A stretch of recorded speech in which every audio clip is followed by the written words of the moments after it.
NASA shock, ET from Earth, life on other planets would be extraterrestrial, not extraterrestrial. The American Space Agency NASA adeptly draws attention to its space exploration program by linking it to the quest to find alien life. Its periodic announcements about potential extraterrestrial life certainly make a big media splash. Though perhaps many in the public would be dismayed to realize that NASA isn't generally talking about discovering the sort of sentient ET life portrayed by Hollywood, but rather microbes. However, recent research findings have put a dampener on NASA's quest to discover ET. In this case, it was not what was found, or not found, on Mars or Europa, a moon of Jupiter, or Enceladus, a moon of Saturn, that dealt a blow to NASA's alien life project. Rather, it was what was found here on Earth, in NASA's own spacecraft assembly and launch facilities, to be precise. NASA's clean rooms not so clean. NASA recognizes the need for sterile places in which to assemble their ET-seeking spacecraft. Clean room environments are of particular importance to the assembly of spacecraft hardware. The search for life on other planets relies heavily on the authenticity of cells and/or biomarkers detected in extraterrestrial samples.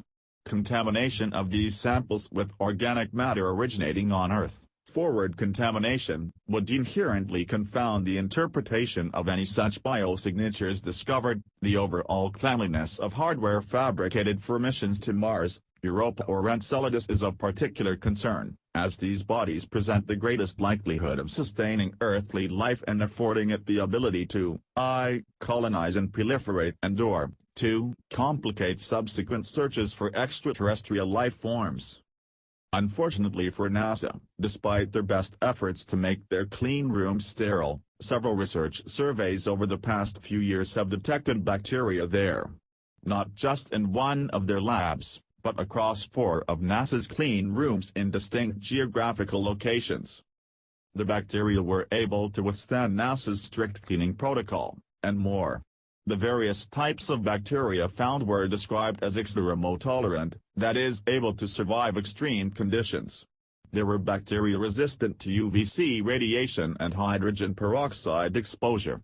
There were thermophiles, bacteria resistant to heat shock and high-temperature extremes, for example Bacillus, obligate anaerobes, bacteria that must live in oxygenless environments, for example Bacillus, cryophiles, bacteria that thrive in cold temperatures, for example Pseudomonas, and halotolerant, alkalophilic species, bacteria resistant to hypersalinity and pH 11, for example Oceanobacillus and Exiguabacterium.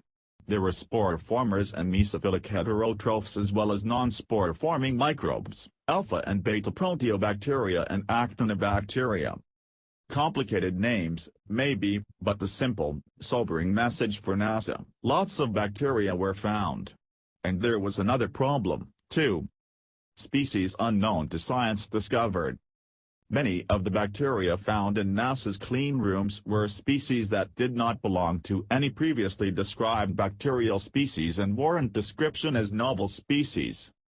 This raises colossal issues for NASA's quest for extraterrestrial life. One summarizing report put it this way, as it highlighted the finding of a broad diversity in the types of bacteria able to grow in the most hostile environments, including almost 100 types of bacteria, about 45% of which were previously unknown to science. The findings were something of a shock for NASA, an agency now forced to wonder exactly how many unknown pathogens have been taken to the Moon and Mars. Emphasis added. Imagine the front-page headlines if these unknown species had not first been successfully detected in NASA's clean rooms, but instead in Martian samples and other extraterrestrial sites probed by NASA. New bacteria found on Mars, parallel evolution on Mars and Earth, and other evolutionary media hoopla would be likely, if the past is anything to go by.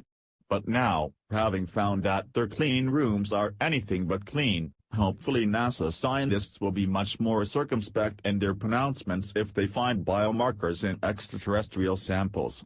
Because if they find life on other planets and or their moons, NASA won't be able to rule out the possibility of having simply found what they took there themselves from Earth, even if on a previous occasion. Not ET, but extremely tolerant, and evolution thwarting. If NASA's researchers and affiliated scientists could take off their evolution paradigm glasses, they would surely see, in their discoveries, evidence for the creator God of the Bible.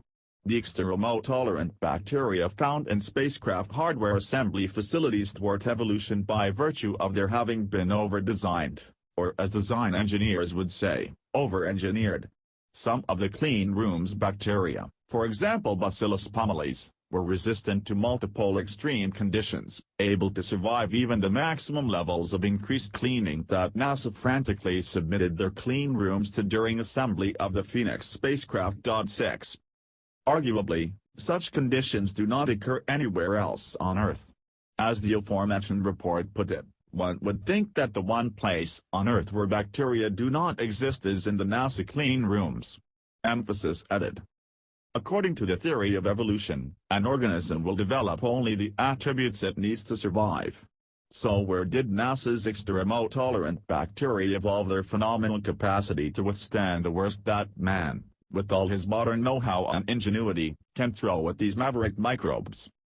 The problem for evolutionists is even worse when one considers that the likes of Deinococcus retiodurans can survive 12 million rads of gamma radiation. By way of contrast, 1,000 rads is enough to kill a person. This level of radiation occurs nowhere in its natural environment. Evolution cannot be expected to over-equip bacteria for a multiplicity of extremes they have never faced. Sadly, the shock of finding these clean room extremely-tolerant bacteria hasn't stopped NASA from employing its alien life program and media strategy. 1. This strategy has helped to dupe many into believing in the existence of ET. But the evidence fits instead with what the Bible says, that it was the earth that God formed to be inhabited, Isaiah 45 hours 18 minutes. It's on Earth that one can, it seems, find life everywhere, even in spacecraft assembly clean rooms. So that man is, indeed, without excuse.